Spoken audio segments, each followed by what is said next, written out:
Hey everyone, welcome to another amazing episode of the Brave Entrepreneur Podcast. I'm your host, Jena Rodriguez, and I'm your brand, business, and brave strategist. And I am committed to helping as many entrepreneurs in the world get their brave on and truly master this art of business that we love talking about on this show. And I have an amazing guest, Shama Hyder. Thank you so much for being here. Soon to have a different last name, but you can speak more about that. I'm curious, are you going to change it after making such a personal brand? Name. I'm keeping my last name. Are you? Yeah, right? There's a business decision under that, I'm sure. Yeah. But please take a moment, welcome aboard, and just introduce yourself to the world. Well, thank you so much for having me, Jena. Pleasure to be here. Hello, everybody. My name is Shama Hyder. I'm founder and CEO of Zen Media, author of Zen of Social Media Marketing in its 4th edition now, and Momentum that came out not too long ago. And my expertise, my realm, and my love are marketing, digital marketing especially, and business entrepreneurship. So I live and breathe marketing and technology. I'm passionate about it. Got my start early, 08, 09. One of the first 2,000 users on Twitter, which has about 375 million now. Ended up doing my thesis on it. Went to graduate school. I have a degree and master's in organizational communication and technology. So this is my jam, and I'm thrilled to be here. Yes, I know. I was just reminding you, like you would remember, but I know I've been following you and just kind of keeping an eye on how much you've been up to and how much you've grown. And I met you 4 years after you started. So I met you, you were a speaker, a panelist, I believe, at a conference in Dallas in 2012. So here we are, fast forward 6 years or so. And it's just been amazing to watch you, like, really at a very young age, considering we don't all do this in our 20s, right? I sure didn't. I didn't have a clue what the heck I was doing in my 20s. So just tell us a little bit about what did it take for you, first of all, in 2008, considering the landscape in the country at that time. Yeah. But what did it take? I mean, clearly that's brave in itself, but what were your thoughts back then, and just like, how did you get started? Yeah, so I think it's interesting because people may not, I don't think it's been a while. We've been in this bull market for a long time, and we might forget that 08, 07, 08, that was a bearish market. I mean, it was, and for those who are not familiar with investor terms, it just, the recession had hit. It was the great recession, as they called it. Job market was tight. But really what's interesting about, I think, recessions is innovation gets put in the backseat a lot because, companies don't want to try new things. They want to save market share. So it's like a defensive atmosphere, if you will. And this is the atmosphere in which I was excited about social media. It was still so early. I mean, you look back then, and so, iTunes Store didn't exist. Uber didn't exist. Airbnb didn't exist. So many of the things that we look at today, they're like just part and parcel of our lives, didn't exist, 10 years ago. So very different landscape. And when I graduated, it was just, the industry didn't exist. And so in a way, it's been exciting to help pioneer it in sense of like, not like pioneer of innovation, but like, I feel like old school pioneer, or you're like broken wagon, like like the Oregon Trails. If anyone ever, I was obsessed with that game, but if you ever played Oregon Trails when you were younger, back when it came out, that's very much what it feels like, right? It's just like this dragging on. Yes, I totally get it. And I the thing is, I was so young when I started. I was 22 years old. And I looked at the landscape, and I knew what I was passionate about. And I was lucky. I didn't have any student loans. I'd gotten through school with scholarships and so forth. So I had a clean slate. And I think the beauty of when you're younger is that you don't have, there's always advantages. But for me, it was, what do I have to lose? Right? That was a big part of it. I was like, I don't have a mortgage, don't got, no responsibilities. Mom and dad are happy to keep me under their roof right now. No one's kicking me out, We're good. My dog, we got a place. And so I think it was from that. I think, safe, having something that anchors you, because this is all about brave, I think gives you the freedom to fly. Yeah. And I can tell you, one of my favorite quotes has long been, and I might flip this, but the essence is the same. It's, being deeply loved gives you courage, and loving deeply gives you strength. And That's a good I one. love that. And I think that's so true. And so I'm very lucky. I have great parents, very supportive. Sometimes I look at them and I'm like, how did you let me do that? Like, what were you thinking? They're like, you weren't stopping us. It's like there's no stopping you. So the funny thing is, they're both entrepreneurs. And so I swore growing up that I wouldn't be an entrepreneur. I was like, this is crazy. Like, that's all you guys ever talk about. But it was really funny because when I look back, I'm like, wow, they were really supportive. And, their sense is, when I ask them, is just like, anything you've done with love, and you've given it your all. So I think so many people don't know this, but after I graduated high school, I thought I would go to beauty school. I was trying to decide between cosmetology and college, and I had a full ride. And most parents, I would say, will say, take the college route. You've got a full scholarship. My parents were just as excited if I'd gone to beauty school. Like, they were just like, great, be happy, life's short, Yeah. And maybe that's some of like the hippie leftover stuff from them. Really supportive. And so I've been very lucky that I've had, a lot of support from my parents to be able to just that grounding, and not financially. It's not like I come from a rich family. We were middle class. We're very happy middle class immigrant. So I really understood work ethic. My sister and I shared a bedroom well until I left for college. We didn't get our first house until I graduated high school. So I didn't, we definitely didn't grow up rich or anything, but did grow up with that America is the land of opportunities. You work hard, you roll up your sleeves. And so I'm so grateful for that. And, I really do feel like living that American dream, but there's definitely, it takes a lot of work, but I feel very lucky in my journey. I'll put it that way. Yeah. And it's, you said so much, actually. Number one, you give me hope that my daughter will not hate entrepreneurship, because she was 2 when I became an entrepreneur. Now she's 13, and, and this like, oh, that's too much work, going on. But she's kind of like, do I have to go to college? I said, it's a business decision. So, be happy, right? But I think what's interesting is, no matter what age we are, and there's so many people, even people, many of my clients and such, they're starting a new life and later in life, right? And so, 50s, 60s, whatever. And if we all approached business and our choices as like, we have nothing to, what do we have to lose? And what do we have to gain if we give it our brave? And also, like, be willing to just love what you do and step into it. Like, I think that's the message, no matter what age you are. And you're an example of that. And there's levels of bravery, Sure.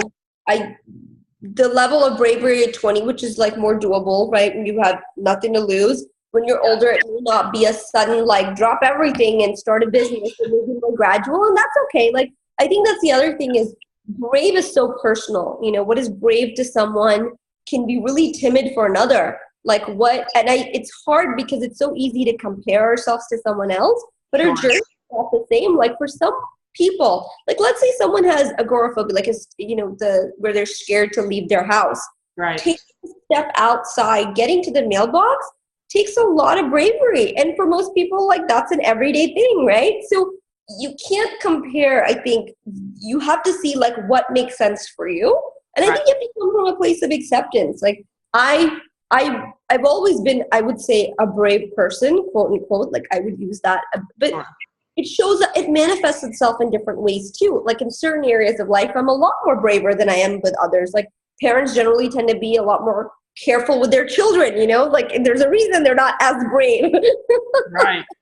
My brave has shifted since I've had a child. Let me just tell you. I did jump out of an airplane when I didn't have a child. Right. Yeah. So many people who ride road motorcycles and stopped once they had kids because they didn't feel comfortable doing that anymore. It doesn't mean they're not brave. It just means, their priorities and it have shifted, and it manifests itself in different ways. Yeah. And I think that's really important, because I'm always about celebrate the small wins, celebrate whatever brave is to you, which is what you're speaking to, because it's not the same for everyone. And you have different, and I think the risks and things that I think when you're really wanting to play a bigger game, you have to check yourself on how many excuses are we using to not take a brave step, because it's probably safer than we imagine sometimes. And yet there's still things we have to consider, right? Depending on where we are in our life. But I love that. And, something else you talked about or you shared was perfectionism in this conversation around being the editor, I think is what you said. Speak to us about that a little bit. Like, how does that play out in your world? Yeah, so I think I'm really lucky in the sense that I'm not a perfectionist when it comes to my professional life. Yeah, I'm working on the personal side, which is really funny. I recently discovered, like, personally, I tend to hold a really high bar. Like, I want to be the perfect sister, daughter, partner, right? And then, right. But it's professionally, so it's funny. Like, even that isn't the same across the board, right? Sure. Professionally, I think one of the keys to my success has been being really flexible and agile and not a perfectionist. Like, I'm happy to be an editor. So I know people who waited, 4 years to send out their first newsletter because it wasn't just right. And it's like all that missed opportunity because it wasn't. And the thing is, in our world, in the digital world, there is no 100%. It's the landscape changes too quickly. So, like, if you spent 4 years designing for something, that technology became obsolete 3 months into that process. So you have to approach this as you have to be an editor. And I think bravery is also about that. It's not about always knowing the end result or what you're going for. Sometimes it's as simple as that first step, right? That first dipping your toe in the water, seeing how that feels. And so I think I've been really lucky in that, because otherwise, if you look at it, objectively, a 22-year-old starting a business, it takes a certain level of arrogance to be able to say, I'm good at this. And I wouldn't characterize myself as an arrogant person. I have plenty of other weaknesses. I'm not sure that's one of them. But I will say that I think because I was okay with making mistakes and saying, I'll learn from my employees, I'll learn. I still remember, one of our first clients called and they said, they were so excited, and I had a small team, and they said, what are your net terms? And I was like, I don't know what the heck that is.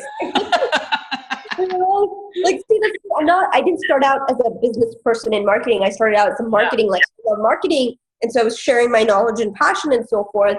And so I was like, oh man. And so then I had a Gen X employee, and I said, what are net terms? And she laughed and she said, well, they just want it, just means when do you want to get paid? And I said, now I want to get paid now. Due upon receipt. Right? So she said that was your net zero. Anyway, so it's really funny. Like, you learn just you don't know. And I think if you let that stop you, you never start. I mean, even entrepreneurship, if you think about all the things it takes, you don't dive in, right? You might never dive into doing the things you want to do. So it's funny, because when I think of bravery, I think about it as daily brave, not like the long-term brave, it's not like this one big brave move. No, it's brave. I say brave daily all the time. Like, that's the motto. I love that because it is, every day requires, and it's a different type of brave, sometimes it's talking to that client and helping them get over their fears and cross that bridge. And other times it's brave because you're trying something new and you don't know how people will respond. Like, it's that daily. And like anything else, it's a muscle. So the more you use it, the stronger it gets. And I love that. And so I think one of the good things, again, to tie back to the editor note, is I've never been afraid of making mistakes. Like, I'm okay with that. Like, how else will I grow and evolve my character, right, as a human being? Like, if you just play it safe, then, like, I don't think the point of life is safe. I think the point of life is evolution. And for evolution, you have to be a little brave. Yeah, I do. I get that and 100% agree. And, I've got these 10 things that I say make up a brave master, and brave daily is one of them. And, and it matters it's kind of like the conversation around like where you really want to go, and it's outside your comfort zone. So it's like, you've got to try new things. And I love the conversation around being editor, meaning you're willing to, throw it out there, edit later, it's like make a mistake or what have you. But if you don't even try, then you've missed the opportunity. And so what would you say is, you've been in this game a while now. And so what do you think has been the hardest thing you've had to learn or overcome or what have you along the way? Ah, boy, that's a good one. Like I said, I'm not sure there are so many big lessons as plenty of Yeah, little lessons, you sure. know? So, and it's like the stuff you don't see or you don't think about. And I think that's been a challenge. I think interestingly enough, it's also recognizing that not everybody is on the same level you are, like as open as you are to learning, because Right. I often am just like, this is so exciting. Doesn't everybody want to do this or. And so I have had to learn to temper my passion over time because not everyone's ready for that. And so it's interesting. Like I feel like if the fire is there, you can kindle it. But if it's not there, like it's harder to. Like they asked this one professor who's won all these awards at Stanford for this being this amazing professor, and he said, "What's the secret to your teaching? Because clearly, you're well respected, your classes are full, whatnot." Right. And he said, I just make it rain. It's on the soil as to how fertile it is. Yeah. You soak that up, and some don't. And so I feel like best. Can you hear me? Okay. Yeah, So yeah, fun technology blip there. So I think the best thing is kind of figuring that out, right? Like you just do the best you can. You show up as you are, and you let things fall where they may. And I think that's really important, to be able to let the rain, let it rain. Let it rain, right. Hello, everyone. We're having a roller coaster podcast. This is so funny. I should put on my rollerblades and go around. So I loved it. Good.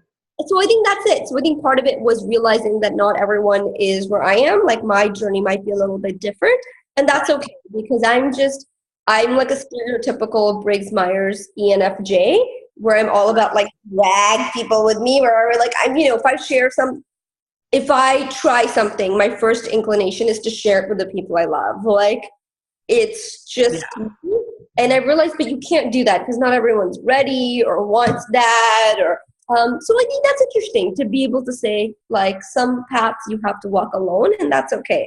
Yeah. So how do you surround yourself with people that get it? Very strategically and proactively. So I have no problem changing out my social circles over time, and they've changed. I've had friends who've known me for a long time, and then people who come and go in terms of, and I believe like people come into your life to teach you lessons and whatnot. And I'm just very strategic. Like I love working on my business, in my business. I love our clients. So I'm very lucky in that work isn't something like I do and then I have my personal life. It's very integrated. And I'm very strategic. So if I'm like, to me, I treat each day as really precious. So I look at like, do I love to do this? Do I love being around this person? If not, then I'm just not going to do it, And I'm very lucky. I do have some great friends. The good thing about the entrepreneurial community, as you well know, Jena, is like you get to meet people, like just like we're connecting, right? And so this is work, but come on, this is also fun, right? It's super fun. I love it. Like you surround yourself with people who have that vibe energy. So I'm really lucky. I've got a lot of entrepreneurial friends who are doing awesome things. And the cool thing is when you have, I think the important part is finding people, like this is a big lesson I've learned. It's really important to find people who their own cup is full so then they can give to your cup. Like as a natural, like ENFJ empath, my instinct is to be able to give. Like if I see someone, let's cheer you up, right? Like that's me. But the problem with that is, and I learned this at a younger age, you also attract people who who perhaps need that, if that makes sense. Yeah, absolutely. Aren't able to give back in that way. So you find your battery drained, much like my laptop battery is drained. I know this is why we're doing phone, is your battery died. Technology, welcome, right? But this is also being part of an entrepreneur and being rolling with the punches. Like I try to walk the talk. I know you try to walk the talk. Yeah. And this is it. It's not about perfection, because otherwise you'd be like, let's wait till everything. And it just doesn't go there. Like this would not get done. I think we tried 3 times. No, it's not going to happen. Right? So it's one of these, like, look, if people are getting value out of this, if this is resonating, then great. It's worth a little blip or the computer not working or this being a little grainy, you know? Like, it's not ideal, but we don't live in an ideal world. Yeah, no, and I think you're completely correct. I've learned very quickly to just roll with it. You know, it's like include it. Like include what's happening right now. It's not a big deal. It's the message, and the point is, where do you get stuck in your business and your life where you don't roll with it? Because that's what you're gonna get handed. It's like, you know, the blips. And I love that you talked about this. You know, I didn't even know I was going to ask that question, but the support system and the filling the cup, or having people already full to fill you up, or to just really relate on that level. I find myself, you know, always reconciling relationships that aren't necessarily that. And it's like, and I don't always see it. I'm like, why is this so much energy? Why am I always trying to fix them? Like, what, you know, it's like, what are they bringing to my plate? And so, yeah, being kind of selective and finding that support. You know, I read something on your Instagram. Yes, I'm a stalker, so it's all good. No, I'm just kidding. Yeah, right. That's what it's all out there for. But something about finding people that let you shine, right? Yeah. Like lift you up and let you shine, or something like that. So I so agree with that. And I think, and it's easy for people to do that, easier, I should say, when they're content themselves, right? Exactly. That's part of when someone's own cup is empty, and to be able to then add to yours, or to have a mutual energy exchange. And, you know, I wrote that in the context of, I just got engaged for the podcast. Oh, yes. Congratulations. Thank you. And, you know, my fiance is he's also an entrepreneur. He totally gets it, which is really nice. You completely separate things. But, you know, we all entrepreneurs have like that empathy, like they get it. There's certain things that, you know, and so he gets it. He's got great work ethic. And so he appreciates mine. Like we on so many levels we gel. But I think what I appreciate so much about him is that he never makes me feel like I have to be less me to let him be more him, if that makes sense. Like, totally. You know, and he's very comfortable with where he is in life. He's always working on himself too. So we're both like personal development junkies. You know, we love that sort of me too. But I never have to do anything and feel like, wow, is he going to feel bad about this? You know, like, because that's just not the truth. And so when he's happy for me, it's very genuine. It's not from a place of like, you know, unease or like, and likewise, I mean, I feel thrilled for him. So I think because we get so much nourishment from our own lives, like he loves motorcycles and music, and he's got a very full life. Like he had a very full life before he met me, and I have a very full life and things that I love and make me passionate. And it's nice when you bring that together and we both get to share that, right? And really enjoy and savor that, versus I think where in all sorts of relationship, friendships and so forth, where I would constantly and historically find myself playing the role of like wanting to fix, take care, and then finding myself drained. You know, so anyway, so I think that's so common. I think it's more common with women, frankly, than it is men. Right. But because we like, as starting with kids, we're usually caretakers for siblings, or, you know, and so for sure. Also, like all these things I think contributed to it. But I will say, like in the last year, 2 years, I made a sharp distinction to say, you know what, I only want people in my life who I feel like it's a really good energy exchange, where that give and take, and there's nothing wrong with that. I think it took me a long time to figure that out too. that's healthy and that's good. It's not, And not selfish. I mean, be selfish about it. Like, actually, it's a good thing. Yeah.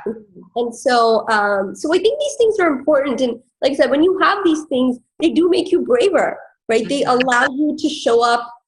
They allow you to show up more fully with what you're doing and engage and love life, because you have that sort of anchor, even if that anchor is you knowing that you have a certain level of what you will accept in your life and what you won't.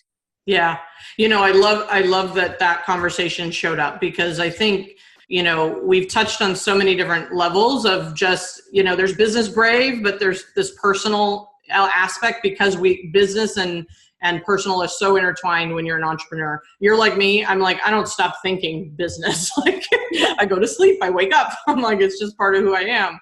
And I think that's, the important thing is choosing your day, choosing the people you have around you. And I just really want to anchor that for the people listening, because I feel like there's this, common thread out there at times where, it's, there's a little bit of victim mentality going on about what I can't do, or who it's like, no, I've got to help these people over here, or, and so then you're spread too thin and you're really not taking care of yourself and choosing freely. So, on that last note, I'd love to, cause you said personal development, which I'm like a junkie, as well. How big do you think mindset and personal development is to your success, especially the success you've had? 90%. No, I'm with you. I'm like, I don't say 100, because I do think sometimes life has different plans. Like your life journey is meant to be different, and your obstacles may be different. And so part of success to me is also luck. I don't deny that. I don't deny that there's something greater out there, like that X factor. I don't think I don't think it's purely like certain things have to align. But, I think it's that old adage, like preparation meets opportunity, and that's when you have success. And so the mindset is such an important piece, because it's not, if you have the right mindset, then you don't even mind the journey, you enjoy it. Because one thing I learned as an entrepreneur is the outcome is such a moving target. We're human beings, like we desire, like that is who we are. And so people think, oh, if I hit 1 million, like score, okay, but let me tell you how long you'll be happy with that before you want 10 million and 1 billion. 10 million. Okay. And so, and there's nothing wrong with that, but I think you'll be pretty miserable if all you're doing is waiting until you have that flag and then you feel good and then you're back to running. So you've got to enjoy that journey for all of its ups and downs, and hence life. Yeah. I love that. I mean, I've got big goals myself, and I'm going after them, but I'm also very clear that happiness is a choice, and it's daily, right? Brave daily, be happy daily, and it's like, if you get there, great, but it's like, in the meantime, live life as it shows up. Yeah. So yeah, it's great. So this has been so, so powerful. I'm really grateful that we got this, to happen, and technology and all. And hey, I was going to say, that's interesting, because you always have gorgeous makeup. I'm a makeup artist back in the day as well. Oh, thank you. The beauty industry, but so here we are in a different world, but so interesting, and just love getting to know you more. And you are such a an example of what's possible.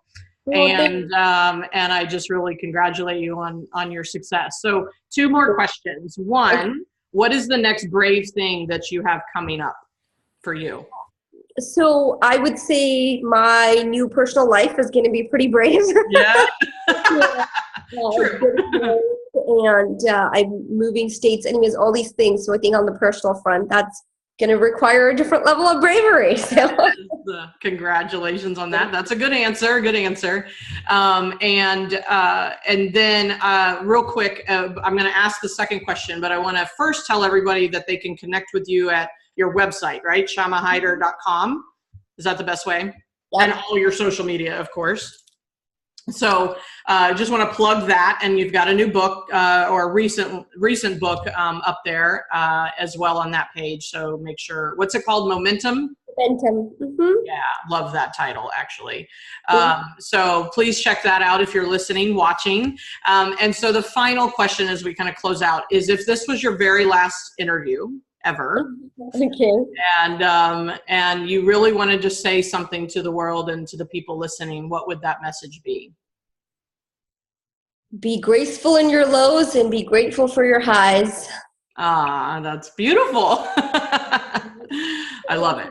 When it comes down to it. So. Yeah, yeah, so perfect, so perfect. Thank you, Shama, for being here. I so appreciate you. Yeah. Thank you so much for having me, and apologies for all the technical difficulties, but I'm hoping someone needed to see that, like, wow, look, they're still going, like stuff's happening and it's not stopping So this good. so. It's so perfect. It's always perfect, by the way. It's not about perfectionism. It's about accepting that all things are perfect. So yeah, it's all good. And thank you so much again. Thank you everyone for watching, for listening, and being a part of the Brave community. And please reach out and get to know Shama and her message and her amazing platform. She's an amazing speaker and business owner, etc., extraordinaire, I would call her. And just please, if you got a little few nuggets from this, I would love some reviews. We'd love to hear from you, and just let us know that it matters to you and that it's making a difference. So until next time, let's go get our brave on. Bye, everyone. Bye.